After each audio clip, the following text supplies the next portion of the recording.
11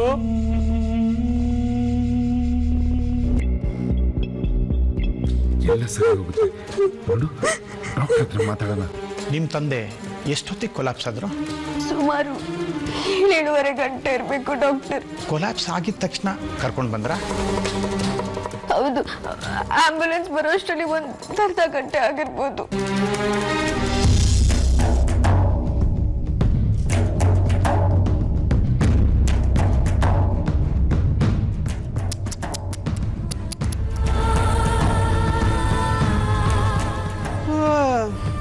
ಅಲ್ಲಿ ಯಾಕಪ್ಪ ಒತ್ತು ಬಿಡ್ತಾ ಐತೆ?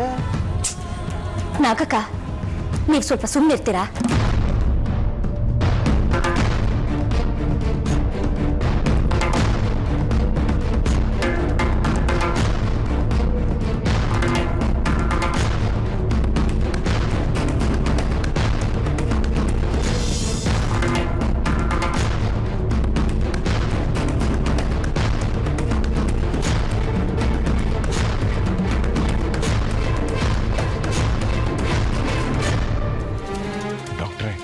ಏನಾದ್ರೂ ತೊಂದರೆ? ಹಾಗೇನಿಲ್ಲ, ಪೇಷಂಟ್ಗೆ ತುಂಬ ಸಿವಿಯರ್ ಆಗಿ ಅಟ್ಯಾಕ್ ಆಗಿದೆ. It's A major attack. Doctor, ಅಪ್ಪ ಹೇಗಿದ್ದಾರೆ? He's under observation. 24 ಗಂಟೆ ಕಾಲ ಏನು ಹೇಳೋಕ್ಕಾಗಲ್ಲ. ನಾವು ನಮ್ಮ ಕೈಲಾದ ಪ್ರಯತ್ನ ಮಾಡ್ತಾ ಇದ್ದೀವಿ. ಡಾಕ್ಟರ್, ನಮ್ಮ ಅಪ್ಪನ ಹೇಗಾದ್ರೂ ಉಳಿಸ್ಕೊಳ್ಳೋದಕ್ಕೆ ನಾವು ಕೈಲಾದ ಪ್ರಯತ್ನ ಮಾಡ್ತಾ ಇದ್ದೀವಿ. ಡೋಂಟ್ ವರಿ, ಪ್ಯಾನಿಕ್ ಆಗಬೇಡಿ. ನಾವು ಒಂದೇ ಒಂದ್ಸರಿ ನೋಡ್ಬೋದಾ? ಈಗಲೇ ಬೇಡ, ನಾನು ಹೇಳಿದ ಮೇಲೆ ನೋಡಿ.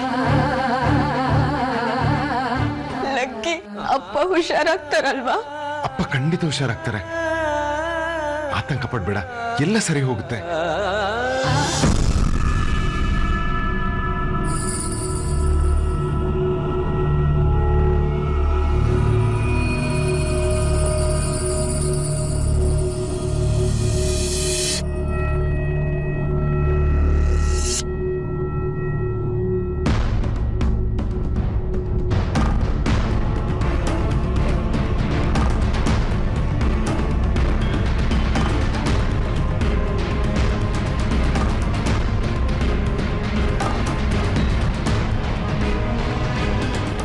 ಇವತ್ತಿನ ಫಸ್ಟ್ ನೈಟ್ ಅಲ್ವಾ? ನನ್ ಜ್ಞಾಪಕಕ್ಕೆ ಬಂದಿಲ್ಲ. ಹೊರಡಿ ಇಲ್ಲಿಂದ. ಅನು, ಪರವಾಗಿಲ್ಲ ಅನು. ಏನ್ ಪರವಾಗಿಲ್ಲ? ಸಿಂಧು ಕಾಯ್ತಿರ್ತಾಳೆ. ಇವತ್ ನೀವ್ ಹೀಗೆಲ್ಲ ಹೊರಗೆ ಬರಬಾರ್ದು. ಹೊರಡಿ ಲಕ್ಕಿ. ನಾನು ಹೋಗಲ್ಲ ಅನು. ನಾನ್ ನಿಮಗ್ ಫೋನ್ ಮಾಡಬಾರ್ದಿತ್ತು. ಹೊರಡಿ ಲಕ್ಕಿ. ನಿನ್ನೆ ಈ ಸ್ಥಿತಿಲಿ ಬಿಟ್ಟು ನಾನು ಹೋಗಲ್ಲ. ಅದು ಬೇಕಾದ್ರೆ ಆಮೇಲೆ ನಡಿಬಹುದು. ಪ್ಲೀಸ್ ಲಕ್ಕಿ, ನೀವ್ ಹೋಗಿ. ಸುಮ್ಮನಿರ್ತೀಯ ನೀನು? ನೀನ್ ನನ್ನ ಫ್ರೆಂಡ್ ಮಾತ್ರ ಅಲ್ಲ, ನನ್ನ ಅತ್ತೆ ಮಗಳು ಕೂಡ. ನನಗೆಲ್ಲ ಕಥೆನೂ ಗೊತ್ತು. ನಮ್ಮ ಅಪ್ಪ ಎಲ್ಲ ಕಥೆನೂ ಹೇಳಿದ್ದಾರೆ. ಹೌದಾ? ಹೌದು ಅನು, ನೀನ್ ನನ್ನ ಅತ್ತೆ ಮಗಳು.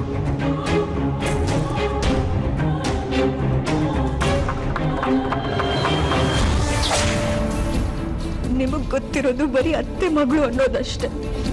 ಅದಕ್ಕಿಂತ ಜಾಸ್ತಿ ಇದೆ. ಆದ್ರೆ ಅದು ನಿಮಗ್ ಗೊತ್ತಾಗೋದು ಬೇಡ. ನಾನು ಹೀಗೆ ಅತ್ತೆ ಮಗಳಾಗೆ ಇದ್ಬಿಡ್ತೀನಿ.